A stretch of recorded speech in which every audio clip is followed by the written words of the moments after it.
একটা ছক্কা, গ্যালারি জুড়ে কড়াতালি কিংবা শতকের পরে ব্যাট উঁচিয়ে ধরার মুহূর্তটা গোটা দুনিয়া জুড়ে খবরের কাগজের হেডলাইন, অথবা স্বপ্নের কোনো শিরোপা জয়ের পরে রাতারাতি হিরো বনে যাওয়া সাফল্য, খুশি, নাম, সুখ্যাতি আর কোটি কোটি শুভেচ্ছা বার্তা, যা দৃশ্যমান খালি চোখেই স্পষ্ট দেখা যায়, গলা ফাটিয়ে চিৎকার করে অভিবাদন জানানো যায়। কিন্তু যা দেখা যায় না, সাফল্যের পেছনে যে গল্পগুলো থেকে যায় সবারই অজানা। নীরব পরিশ্রমের ক্লান্তিকালে তো আর কারোর সমর্থন মিলবে না। বৈভব সূর্যবংশীর আইপিএল শতক যেন আলোচনার কেন্দ্রবিন্দু। এত এত শুভেচ্ছা খবরের কাগজগুলোর প্রধান শিরোনাম। 14 বছর বয়সী সূর্যবংশী বোলারদের তুলোধুলো করে আইপিএল ইতিহাসে দ্রুততম সেঞ্চুরি হাঁকিয়েছেন। কি বিস্ময়কর, কি দারুণ, মনোমুগ্ধকর শটসগুলো, কতটা সাহসী, কতটা দৃষ্টিনন্দন।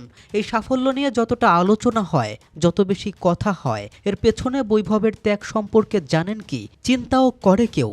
কঠোর পরিশ্রম, সাথে বহু ইচ্ছে, ত্যাগ। যে বয়সে রাস্তায় দাঁড়িয়ে বন্ধুদের নিয়ে আড্ডা দেয়া, রাস্তার ফাস্টফুড খাওয়া অন্য স্বাভাবিক 10টা ছেলের কাছে মামুলি ব্যাপার, সেখানে বৈভব ক্রিকেটের জন্য মেনে চলেন কঠোর ডায়েট। নিজের প্রিয় খাবার পিৎজা এবং খাসির মাংস খাওয়া বাদ দিয়েছেন এই বিস্ময় বালক। ধরে রাখতে হবে ফিটনেস, কঠোর ট্রেনিংয়ের পাশাপাশি মানতে হবে কঠিন লাইফস্টাইল রুলস। বন্ধু বান্ধব, আড্ডা, প্রায় সবকিছুই ছেড়ে যার ধ্যান জ্ঞান শুধুমাত্র ক্রিকেট। এই ছোট্ট বয়সে যেখানে কৈশোরের দুরন্তপনায় কাটে অন্যদের, সেখানে গোটা বিশ্বকে তাক লাগিয়ে দিয়ে সবকিছু ত্যাগ করা সূর্যবংশীর তো এই সাফল্যটুকু প্রাপ্যই বলা চলে।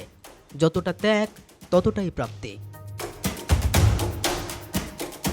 KM Rafin, BD archive, desk report.